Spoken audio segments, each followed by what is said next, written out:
Kami telah singgah dan merekam kampung adat Bena di Kabupaten Ngada yang sudah berdiri lebih dari 1.200 tahun. Setelahnya, kami terus ke barat Pulau Flores dan singgah di Seminari Kisol.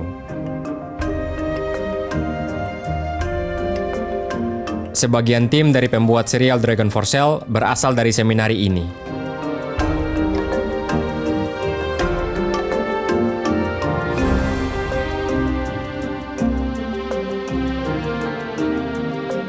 Dan dari sana, jauh lebih tua dari peradaban hari ini, kami singgah di Liangbua, Kabupaten Manggarai.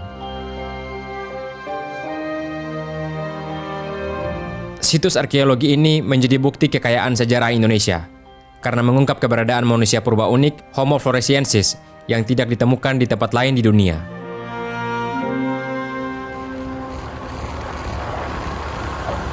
Kini kami kembali ke Labuan Bajo, tempat yang sebelumnya menjadi lokasi syuting serial Dragon for Sale selama 1 bulan lamanya.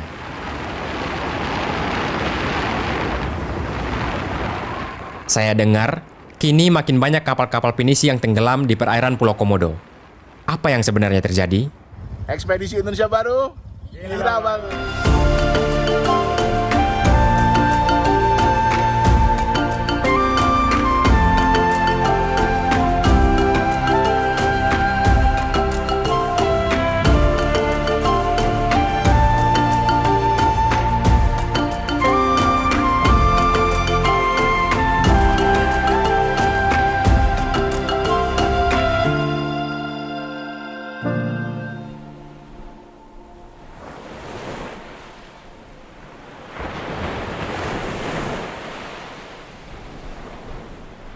Kami tiba di Labuan Bajo menjelang dirilisnya serial Dragon for Sale. Salah satu episode dari serial itu membahas ketimpangan para pelaku wisata di perairan Pulau Komodo. Antara hotel-hotel di Labuan Bajo yang juga memiliki kapal-kapal pinisi bersaing dengan kapal-kapal open deck milik warga. Karena kapal-kapal pinisi menawarkan fasilitas mewah, kapal-kapal open deck milik warga tak sanggup bersaing, bahkan harus menutup usahanya. Ya, ini salah satu kapal open deck ya. Sekarang sudah rusak karena sudah 1 tahun ya tidak jalan ya sampai rusak begini. Tapi justru di sini masalahnya. Semakin membludaknya turis yang berwisata menggunakan kapal pinisi, maka akan semakin berisiko. Sepanjang tahun 2021 hingga 2025, terjadi setidaknya 12 insiden kecelakaan kapal di perairan Pulau Komodo.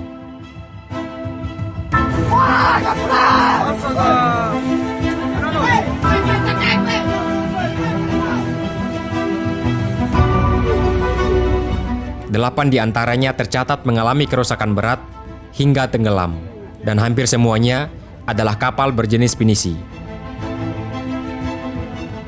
Selain cuaca buruk, penyebab lainnya adalah dikarenakan patah kemudi hingga kerusakan mesin.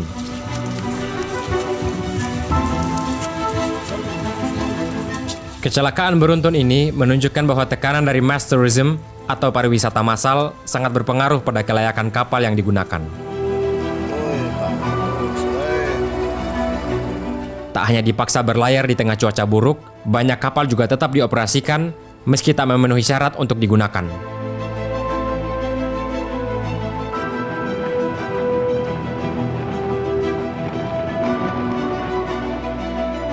Pariwisata yang tumbuh cepat tidak diikuti dengan sistem keselamatan yang kuat. Akibatnya, kapal-kapal ini dapat berubah menjadi bom waktu yang bisa tenggelam kapan saja. Lalu apa solusinya? Saya akan menceritakan bagian yang kurang tampak dalam serial Dragon for Sale itu. Waktu itu ketika pertama kali datang ke Labuan Bajo, Mas Yusuf naik kapal pinisi, sementara saya naik kapal open deck, kapal milik warga. Kami sedang berwisata di perairan Pulau Komodo. Saat itu, kami sedang di tengah laut dan cuacanya sangat buruk sampai membuat kapalnya oleng. Hari itu, saya bersama turis kapal open deck lainnya ingin berlayar ke destinasi lain bernama Pulau Kalong. Namun, cuaca hari itu membuat kami tak bisa berlama-lama di lautan. Hampir seluruh penumpang panik saat itu. Tapi kapten kapal kami, Kapten Kavinda, adalah yang paling tenang. Melihat cuaca sedang buruk, ia tak memaksakan perjalanan ke Pulau Kalong. Tapi kami juga tak bisa terlalu lama terombang-ambing di lautan. Maka inilah solusinya. Kami diajak bermalam di Pulau Papagarang. Sementara kapal-kapal lain memutuskan untuk tetap berlayar dengan banyak risiko.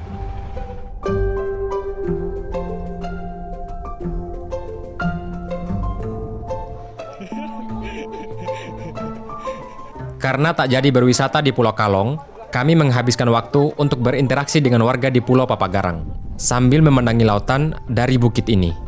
Sementara Yusuf dan Venan di kapal pinisi mungkin akan selalu was-was dengan cuaca di lautan.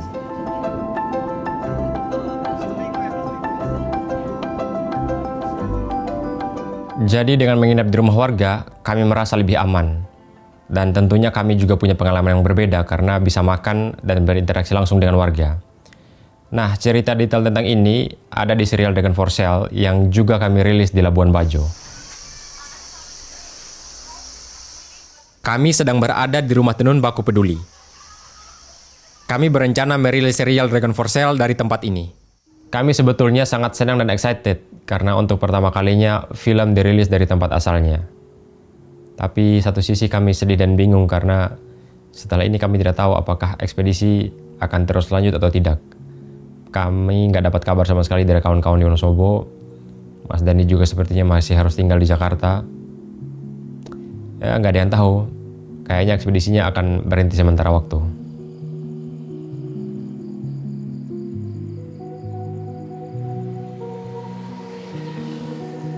Malam itu, ketika semua orang sedang sibuk mempersiapkan acara rilis film, kami mendengar ada suara teriakan.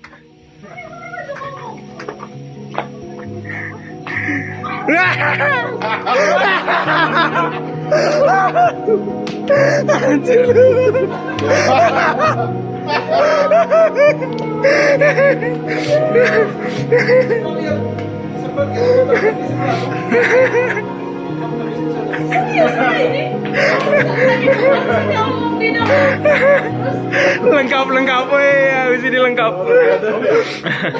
Semoga bisa melanjutkan dan menyelesaikannya. Terima kasih doanya, istri saya sudah membaik. Mukanya.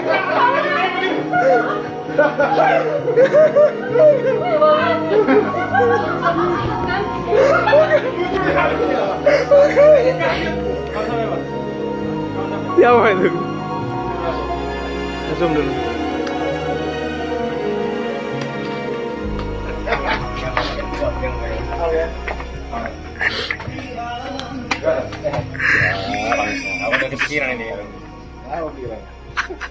Sama sekali nggak ada yang menyangka kalau Mas Dandhy malam itu akan datang.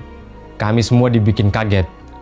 Jadi tadi yang kaminya tak bersemangat karena kekurangan satu orang, kini semacam ada spirit yang datang dan memberi dukungan untuk terus berjalan. Jadi ya fix, Mas Dandhy akan ikut ekspedisi. Dan yang paling penting adalah malam itu kami full tim akan ikut rilis serial Dragon for Sale di rumahnya, Pulau Flores.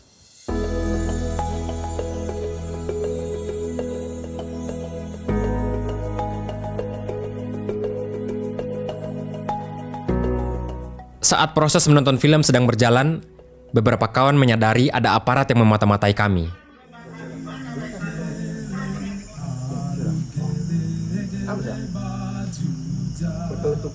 Di Pulau Komodo sedang ada festival Komodo.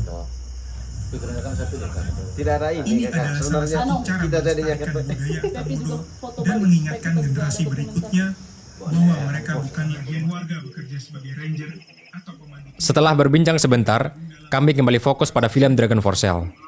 Sangat belum bisa. Gitu. Tidak jadi ambil air. Mati. Mana apa yang situ kucing? Di mana? Mama.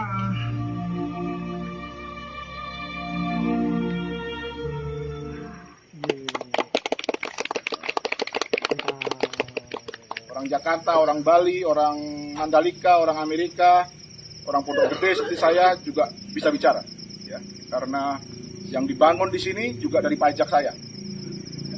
Yang dibangun di sini juga dari pajak orang-orang di tempat lain. Dan teman-teman yang juga ada di sini juga bayar pajak. Kita semua bagian dari warga negara Indonesia, KTP kita sama. Kita menghormat bendera yang sama, kita menyanyikan lagu kebangsaan yang sama, kita memiliki komodo yang sama. Selamat malam, terima kasih. Terima kasih Bang Dandhy. Oke, terima kasih. Jadi sebenarnya begini, saya ini bingung ya. Apa yang diangkat dari film ini adalah tentang realita di masyarakat. Tetapi kemudian akibat dari film ini kita dimata-matai oleh negara kita sendiri. Di sini dikirim intel untuk melihat apa yang kita lakukan, apa yang kita ungkapkan. Sebenarnya begini Bang, secara pribadi saya mengenal Abang berdua, tetapi dalam mengemban tugas ini bagi saya ini membingungkan. Kami mengangkat realita bahwa pembangunan yang dirancang dari Jakarta itu yang manis, yang katanya menurut mereka paling baik, ternyata di lapangan tidak seperti itu yang terjadi. Ketika kita bicarakan ini, kita dimata-matai. Di waktu yang berbeda, serial Dragon for Sale juga pernah dilarang tayang oleh polisi di Labuan Bajo. Salah satu alasannya, karena mereka belum melihat isi film tersebut. Alih-alih takut untuk memutar film ini, banyak lokasi di Indonesia justru gencar melakukan nobar.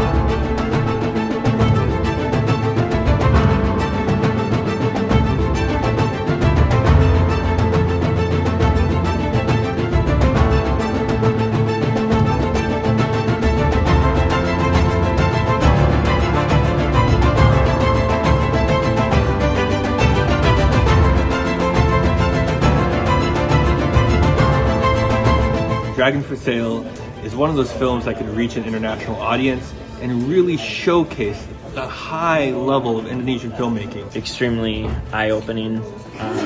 I embarrassingly didn't know what was going on in Komodo, but now I feel like I have enough knowledge to be able to go out.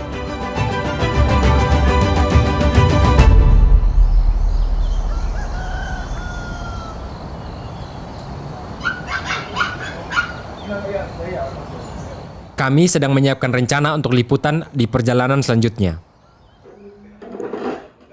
Dan ini adalah hari terakhir kami di Pulau Flores.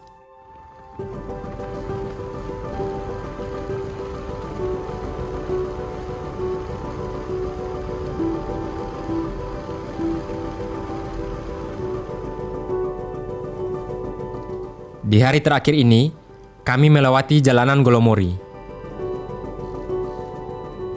Jalanan mulus yang diresmikan oleh Joko Widodo di tahun 2023 ini dibangun dari pengorbanan warga Golomori.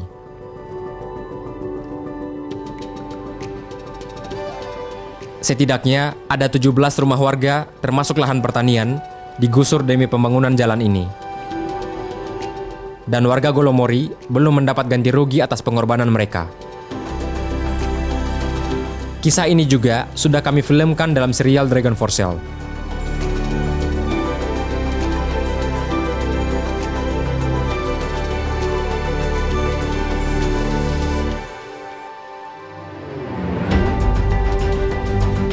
Dari Pulau Flores, kami akan menyeberang ke Pulau Sulawesi. Perjalanan selanjutnya akan menjadi tantangan baru bagi saya dan Yusuf. Untuk pertama kalinya, kami akan masuk dan melakukan liputan investigasi di lokasi-lokasi tambang dan smelter nikel.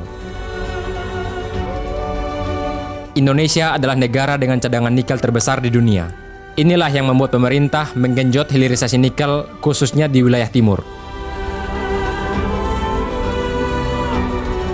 Tapi, siapa sebenarnya yang paling untung dari narasi hilirisasi nikel ini?